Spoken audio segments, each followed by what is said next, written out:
দাম বেশি, এই জন্য মানুষের করতে পারে না। তবে কৃষকরা যে সুন্দর মতন কারণ পায় আর বিদ্যুতের বিল যাতে কমায় উত্তর দিতে এ ব্যাপারে আমি কত এক্সপার্ট না, কারণ ওরা হলো নারায়ণগঞ্জ জেলা কৃষক দলের নেতা। ওরা আসলে যেভাবে প্রশ্নটার উত্তর দিতে পারবে আমি হয়তো সেভাবে পারবো না। তবে আমি আপনার প্রশ্নের জবাব এতটুকু বলি, আপনার বাংলাদেশের যে কুইক রেন্টাল একটা শব্দ আপনারা জানেন, এই কুইক রেন্টালের মাধ্যমে হাসিনা পরিবার, ফেসিবাদী খুনি হাসিনা পরিবার এই দেশ থেকে হাজার হাজার কোটি টাকা লুটপাট করেছে। আর এই লুটপাটের হোতা হলো হাসিনা, তার ছেলে জয়, তার মেয়ে পুতুল, তার বাস্তি টিউলিপ। আপনারা তো জানেন যে দুর্নীতির জন্য টিউলিপ গতকাল উনি পদত্যাগ করেছেন, পদত্যাগ করেন ওনাকে আপনার লন্ডন পার্লামেন্ট থেকে ওনাকে বহিষ্কার করা হয়েছে। সুতরাং এই হাসিনা এই দেশের দ্বারায় এই জাতির সামনে মিথ্যাচার করতেন যে তারা নাকি দেশ স্বাধীন করছে, শেখ মুজিবুর রহমানের নেতৃত্বে দেশ স্বাধীন হয়েছে। আসলে কি সত্য? শেখ মুজিবুর রহমান সাহেব কি বলেছিলেন যে 7 লক্ষ কম্বল এসেছে, আমার কম্বলটা কোথায়? উনি বলেন নাই?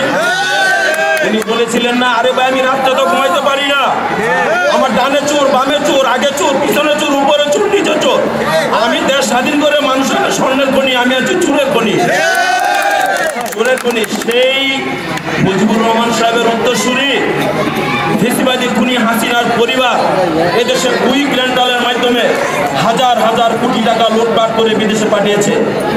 এদেশের মানুষের পরিশ্রমের টাকা লুটপাট করে তারা কুইক রেন্টালের নামে বিদেশে পাচার করেছে।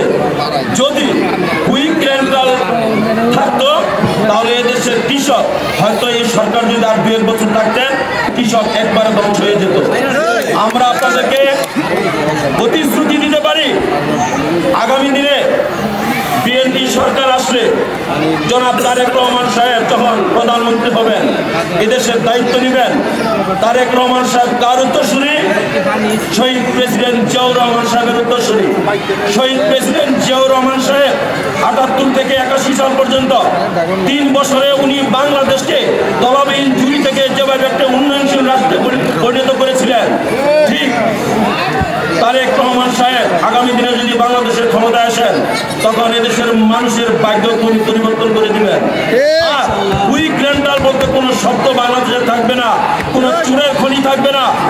এদেশে বিদ্যুতে জনাব তারেক রহমান সাহেবের নেতৃত্বে যা খরচ হবে এর অর্ধেক সরকারি ভাবে ভর্তুকি দিয়ে বাকি অর্ধেক কৃষকের থেকে দিয়ে কাজ করে যাবেন। এবং 2,500 নজরুল ইসলাম আজাদ সাহেব কৃষকদের বাধ্য উন্নয়নের জন্য যা যা করার দরকার ইনশাল্লাহ করবেন। আপনারা সে আশা নজরুল ইসলাম আজাদ সাহেবের উপরে সে আস্থা আপনারা রাখতে পারেন, আমাদের উপর রাখতে পারেন। কারণ বিএনপি দেশপ্রেমিক দল, জিয়াউর রহমান সাহেব ছিলেন দেশপ্রেমিক ছিলেন, উনি মানব দরদী মানুষ ছিলেন। তারেক রহমান দেশপ্রেমিক একজন লোক, খালেদা জিয়া দেশপ্রেমিক একজন লোক। আর তাদের অনুসরণ করে কে? 2,500 নজরুল ইসলাম আজাদ সাহেব, সেটা আপনারা প্রত্যক্ষভাবে দেখতেছেন। সে নজরুল ইসলাম আজাদ সাহেব আগামী দিনে 2,500 এমপি হলে 2,500 না, যারা তারেক রহমান সাহেবের নেতৃত্বে 2,500 সহ সারা বাংলাদেশের কৃষকদের বাধ্য উন্নয়নের জন্য যা যা করার বিএনপি সরকার করবে ইনশাল্লাহ।